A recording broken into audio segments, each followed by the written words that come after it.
why is it good to put ideas out there even though they may sound stupid or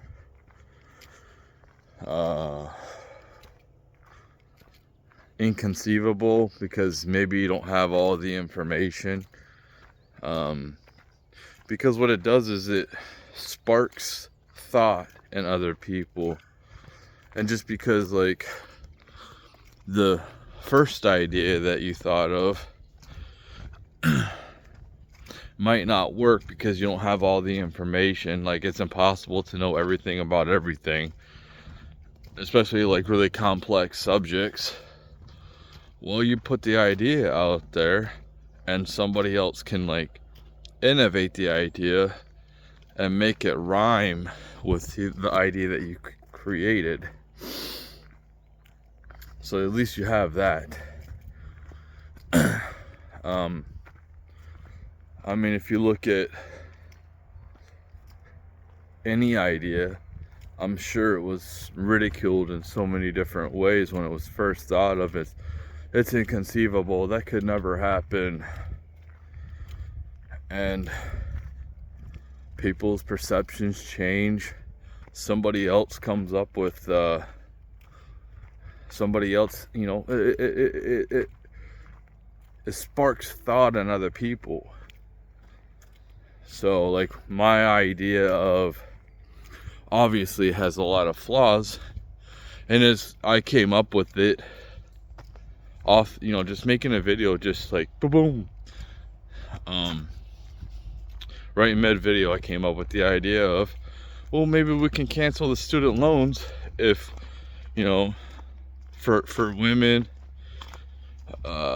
who end up getting married and having so many kids, and they don't get divorced, or, you know, men or women or whatever, they put, you know, and they can't get divorced until the kids are 18. And then it's like, how are you going to cancel the student loan debt? Because basically it's on the taxpayer, so you can't put it on the bank, the colleges, like I was thinking. You know, I didn't have all the information. I don't know everything about everything, you know what I mean? And then people will poke holes in it, like, well, that could be a horrible situation for the kids to be raised in. Well, I mean, there's different ways you can do things as well. It can be altered, like you can be penalized certain ways if your kids end up pieces of crap, or you do a bad job parenting. And the thing is, like, I think that you probably should have to go to some type of courses before, like, if you want to go that path, because a lot of people, especially Gen Z, I think a lot of Gen Z lack human connection, and they're mostly on their phones all the time. Like these people are already in the matrix, and they can't, anytime they get bored, they get on their phone like instantly. And I do that too, so I relate.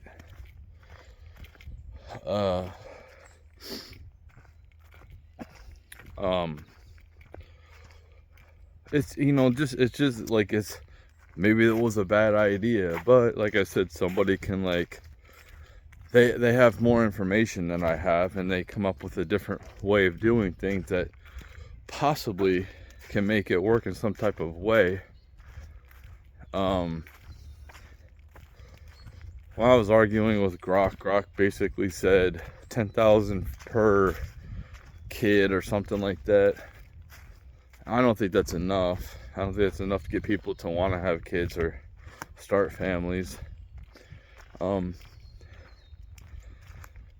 you know what I'm saying? Like, just putting an idea out there, it puts you at like a lot of ridicule, you know. Because the first thing that people think is just like, that's stupid, that's dumb. I'm sure, like, any type of creators like have made different types of music or fashion that started trends. At first it was rejected, and then all of a sudden it kind of catches on. You know, it's just an idea. It's just you come up with an idea. That's what I kind of am. That's where I like to come up with ideas and not really create them. You know, come up with ideas because I don't care about the details. I'd like somebody else that is better suited with the details to formulate a plan for it. But yeah, I like to look at things and connect patterns. And anyway,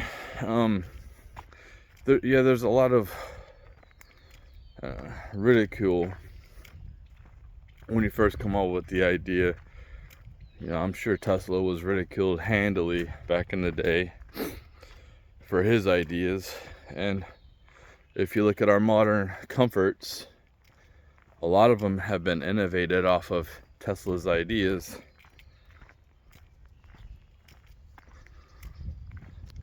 A lot of people are just like that. People don't like change. Like, most people don't like change. They don't like to adapt. So the first thing they like to do is resist change. Because it's hard to change, you know. It's hard to adapt, especially if you're stuck in your ways. I think young people are obviously better at changing and adapting. I think it suits. I think that maybe maybe we should have some time restrictions on how much internet we can use a day, and if you go over that, it's kind of like you're spending like your own money. I don't know, man. I think that a lot of Gen Z are just completely immersed in the Matrix. This is the Matrix. It's a first version of the Matrix.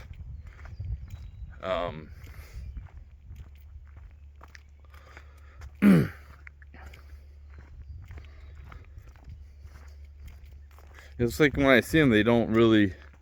I think that they will probably get tired and webs. They'll get tired of, you know, being on this always, and wake up and realize like they don't really have people in their real life, you know. And a lot of them will probably end up killing themselves, which is absolutely sad, because they don't know any different. And hopefully like they can wake up sooner and try to balance things instead of just being on, you know, TikTok scrolling all day or whatever they do, or playing the video games all the time. And understanding they gotta have balance.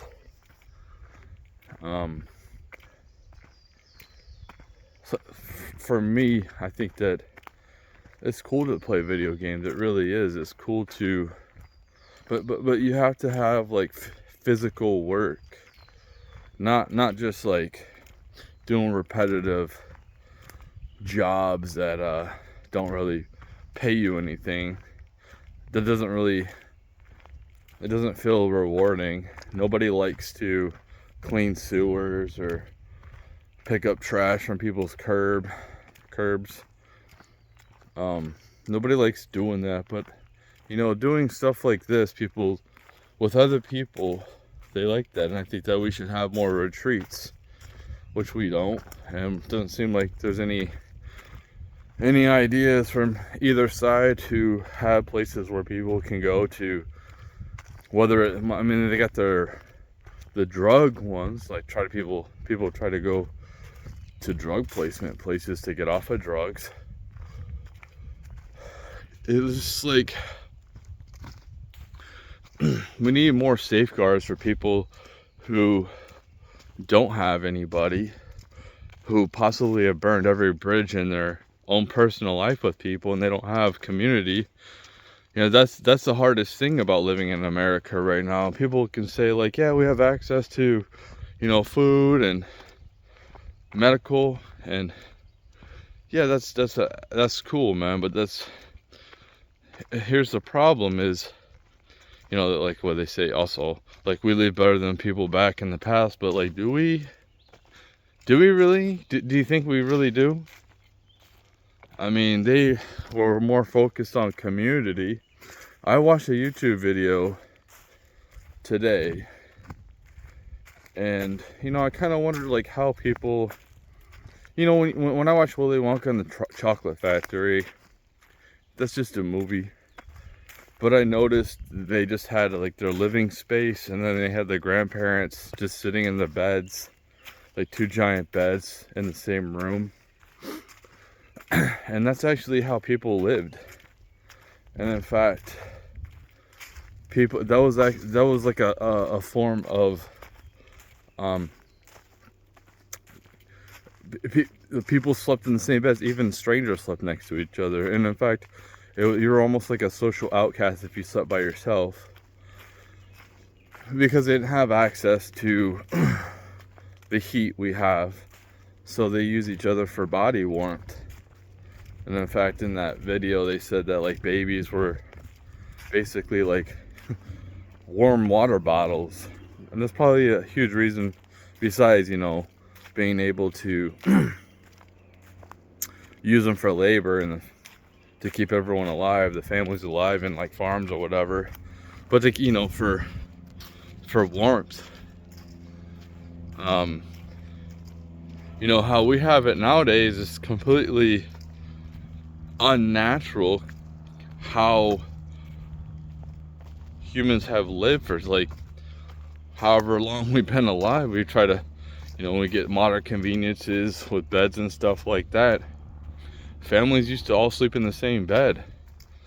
They had like basically, you know, the bed, the living room and kitchen were all in one room.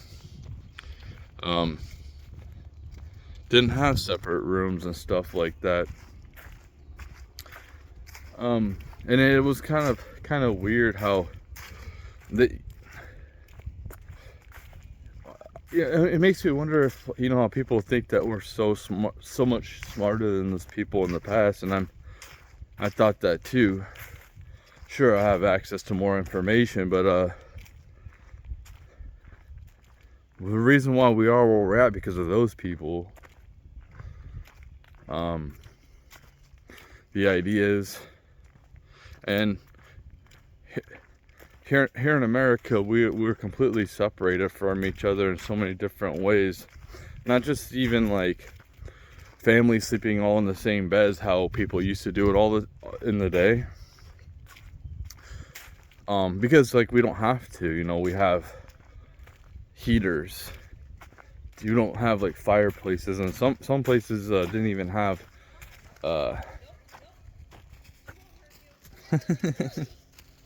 she's fine. You know, some places didn't even have like fireplaces in the room, so they would have to use body heat to stay warm through the night. The way people worked is they didn't work they worked every day. I mean, but they didn't have to work. Like, it's so different than it is now. Oh, sorry. Thank you.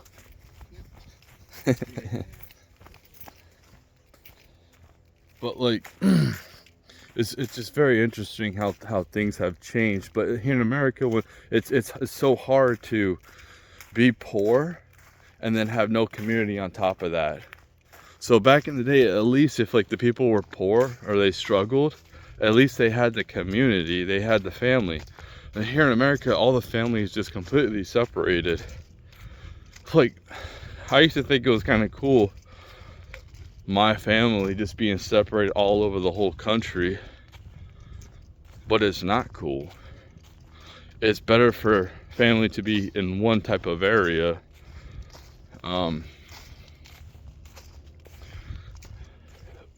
it creates more trust.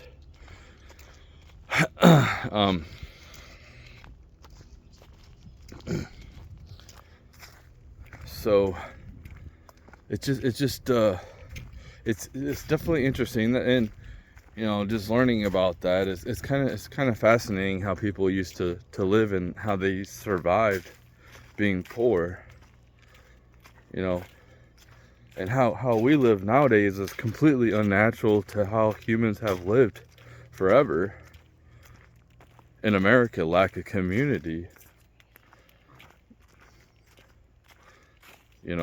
oh, we gotta go and get all those materials we don't need. Like, okay, so one of the big things that big stories was the Shedeur Sanders story over this weekend, how people projected him to be a top 10 pick, or he could have been top 10 pick, and the guy slid all the way to 5th round. And there's all this talk about how the NFL is racist and the owners are racist and there's a collusion, and I'm just like, how is the NFL racist when 15 starting quarterbacks last year were black? When I was, growing up, teenager 30 years ago, you might see 2 or 3 starting black quarterbacks and no coaches that were basically black at all. Like, I'm talking about head coaches, and there were 6 last year, so you can see a progression, which is good. I like to see more coaches who have the opportunity that in the past, because it was racist in the past, it's good to see people get an opportunity, and it kind of like how people spit on the progress is just like, it almost seems like there's certain people who say like the NFL is racist that basically want everyone to be black or something. I don't know. Like, there's only 13% of the population, dude. There's hardly any Hispanics. There's like no Asians in the NFL. There's no Arabics. So like, just hearing that is it's just ridiculous. It's a ridiculous argument that people are just tired of hearing. Like, dude, we've progressed so much in a good way. So black people in the past have been victim of white supremacy for sure, but the push of white supremacy nowadays is just it's actually the push and falsely saying that white supremacy is the biggest problem in America nowadays, when people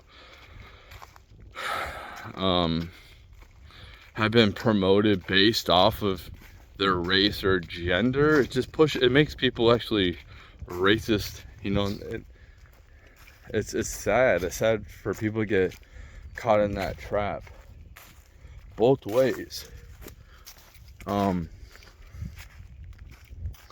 I felt way better in the 90s when it seemed like we were moving past all the racist crap, and we're being more in harmony of living together and loving each other and becoming more of a civilized society, and in fact seems like we're regressing, and even people wanting to segregate, which if people want to segregate, like, that's cool, whatever.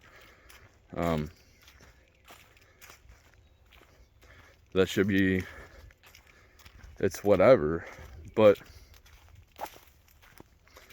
I mean, like, to think that like it's just all of it's white people is just not, oh, you guys are trying to act like you're oppressed. I'm just telling it like it is. It's like an overcorrection. You know what I mean? It's like now I'm being looked at like I'm some type of villain or something for no reason. And then that just causes more division, that causes more resentment. When it's like, dude, I'm over here as a poor man struggling, and you're saying that I have more privilege than somebody like Oprah Winfrey or Shedeur Sanders. I think that's kind of messed up. It's I think that people misconstrue race for class. And back to Shedeur Sanders,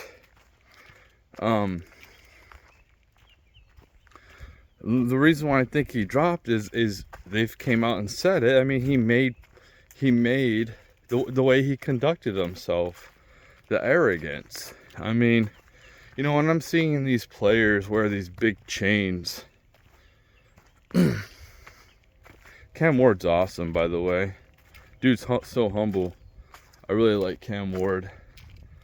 I think it's because he was basically a no-star recruit and made himself worked his butt off to become a first overall pick, which that's another thing is like it's kind of weird to call the NFL racist when the first pick last year and this year were black quarterbacks.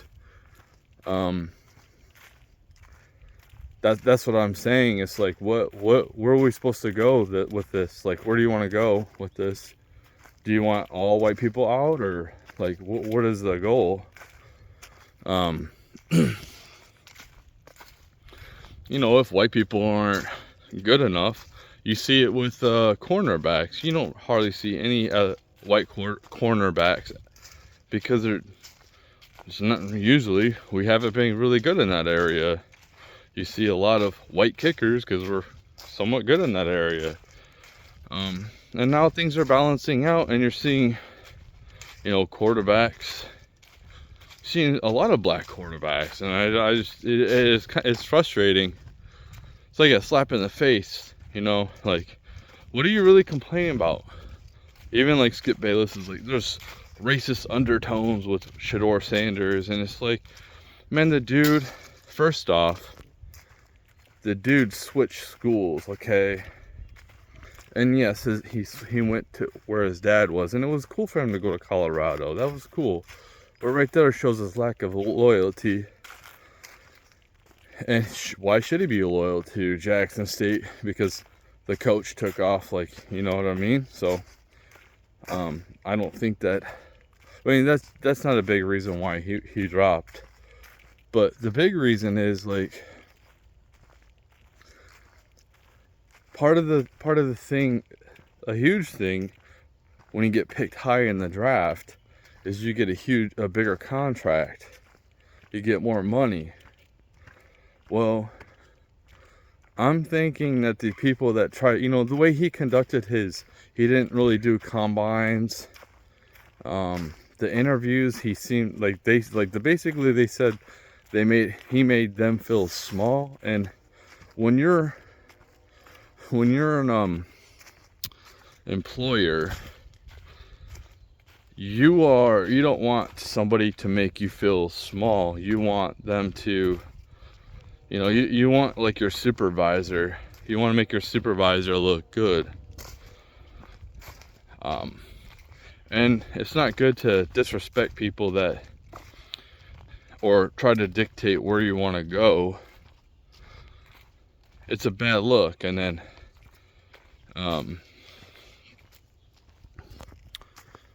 I mean, when it comes to talent, I mean, he's solid player. He definitely doesn't have anything that sticks out to make him elite in some type of area, but he's solid, and that's why he fell on top of the attitude, you know.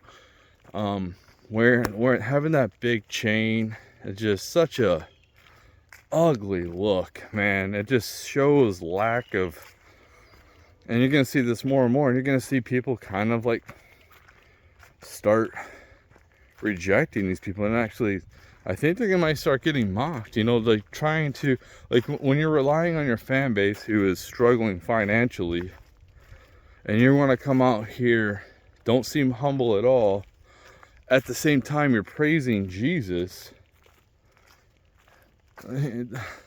Like, Jesus wasn't for materialism, and that Jesus was basically,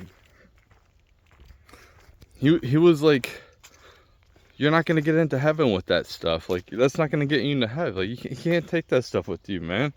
And you can look at Bible passages. I don't forget how they actually go. You have a better chance to get something about, like, basically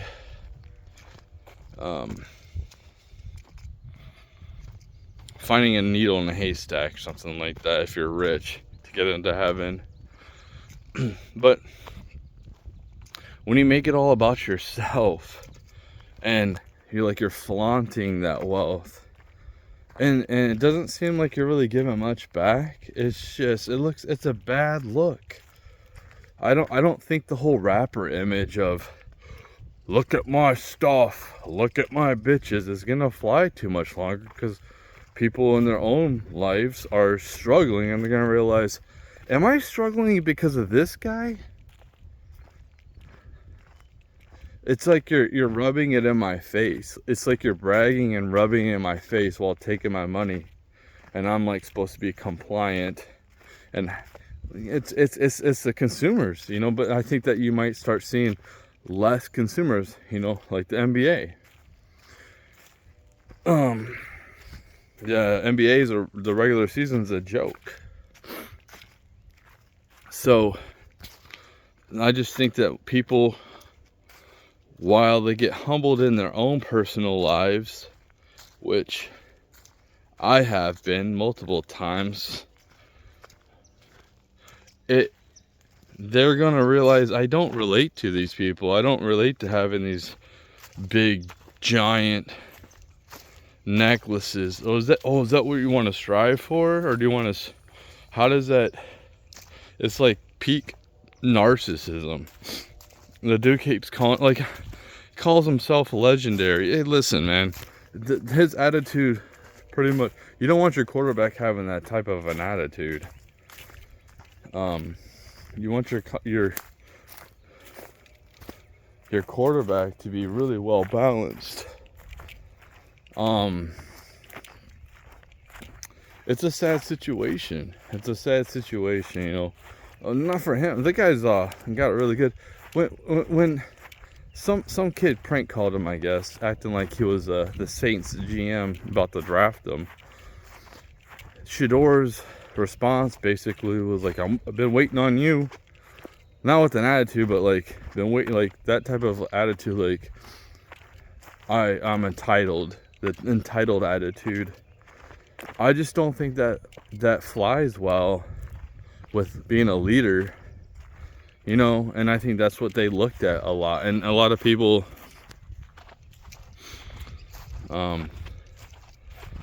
it's you can't be arrogant and humble at the same time, and the arrogance, and there's a thin line between confidence and humbleness.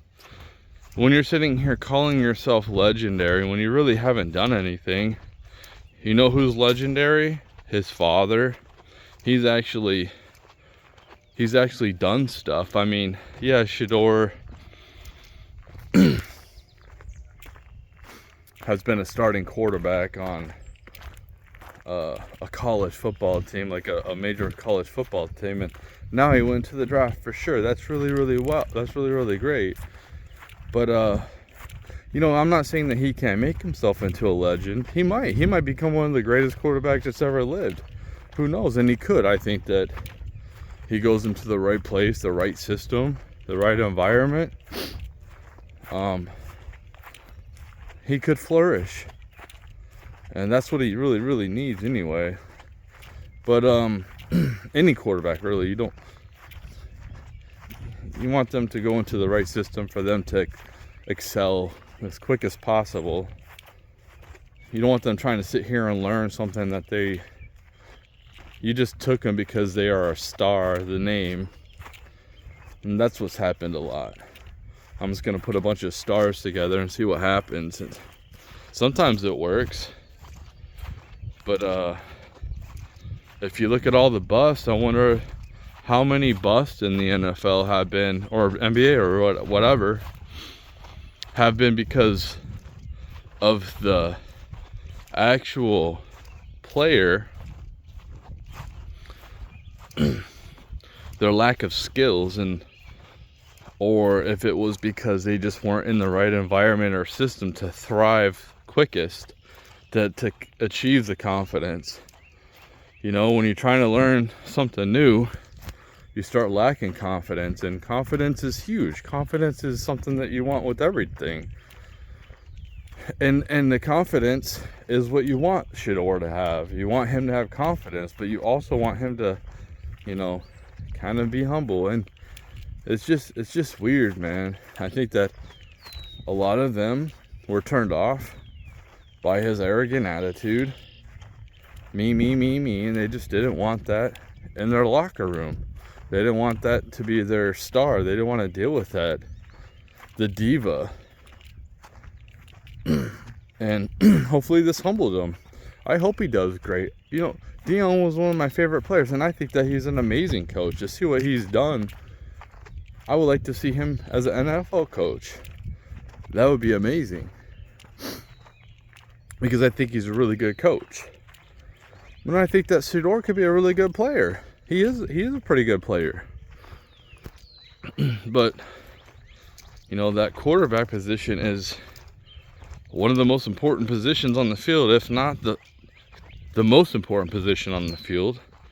And you want to make sure that the player not only has like the physical traits to succeed, but they have to have like you know, kind of the locker room feel. You know, like I said, you get wide receivers or whatever that, you know, they can be divas and get away with it. When you're that type of when you're going into that type of a role, it's a different, it's like the aura you bring. You know, you don't want to just be like, of course it's about you, but you want it to be more, you want to show it's about the team, not just you. And I think that's where a lot of concerns came from with these teams, is it kind of seems like Shedeur's just about himself. You don't want that to be your quarterback. You want your quarterback to, that should be your leader, really. It doesn't have to be. You know, Ray Lewis was basically the huge leader on the Ravens. He was the leader. But most leaders are the quarterbacks on the team. So, yeah. Anyway, it's a weird thing how I don't know what I'm saying anymore. I don't know what I'm talking about anymore.